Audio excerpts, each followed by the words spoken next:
ओम नमः शिवाय। जय माता रानी। दोस्तों, आप देख रहे हैं आपका अपना यूट्यूब चैनल नूतन दीक्षित की रेमेडी। स्वागत है आप सभी का फिर से एक नई वीडियो में। दोस्तों, कैसे हैं आप सभी लोग, यह बताने के लिए कमेंट बॉक्स में ओम नमः शिवाय जरूर लिखिएगा। आज की वीडियो में हरियाली तीज व्रत कथा हम सुनने वाले हैं। इस कथा को सुनने से क्या पुण्य प्राप्त होता है, इस कथा को सुनने का क्या नियम होता है, सब कुछ इस वीडियो में जानेंगे। हरियाली तीज के दिन इस कथा को सुनना बेहद ही जरूरी होता है व्रत में। तो चलिए फटाफट से कथा को स्टार्ट करते हैं। हरियाली तीज उत्सव को भगवान विष्णु और माता पार्वती के पुनर्मिलन के उपलक्ष्य में मनाया जाता है। पौराणिक मान्यता के अनुसार माता पार्वती ने भगवान शिव को पति के रूप में पाने के लिए कठोर तप किया था। इसी कड़ी तपस्या से माता पार्वती ने भगवान शिव को पति के रूप में प्राप्त किया था। कथा के अनुसार माता गौरी ने ही पार्वती के रूप में हिमालय राजा के घर पे पुनर्जन्म लिया था। माता पार्वती बचपन से ही शिव को वर के रूप में पाना चाहती थी। इसके लिए उन्होंने कठोर तपस्या भी की।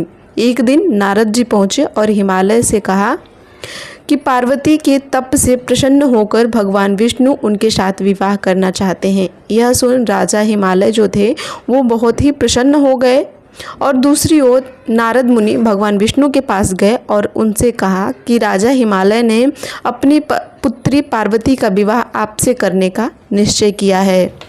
यह बात सुनकर भगवान विष्णु ने भी अपनी सहमति दे दी। नारद जी इसके बाद माता पार्वती के पास पहुँचे और बताए कि आपके पिता पर्वतराज हिमालय ने आपका विवाह भगवान विष्णु से कराने का निश्चय किया है।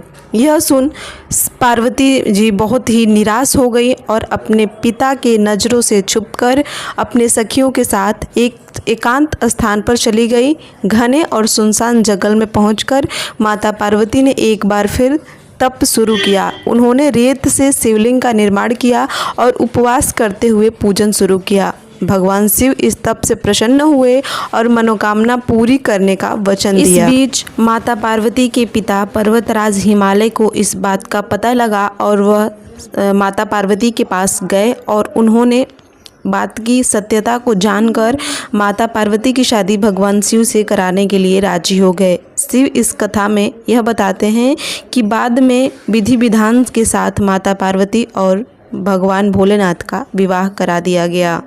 भगवान भोलेनाथ कहते हैं कि हे पार्वती, तुमने जो कठोर व्रत किया था उसी के फलस्वरूप हमारा विवाह संपन्न हो सका। इस व्रत को निष्ठा से और सच्चाई से श्रद्धा से करने वाले स्त्री को मैं मनवांछित फल प्रदान करता हूँ। जो भी औरत, जो भी शादीशुदा महिला इस व्रत को करती है उसके घर में हमेशा खुशहाली रहती है और उसके पति के जीवन में कभी भी किसी भी प्रकार का कोई कष्ट तकलीफ नहीं आता है।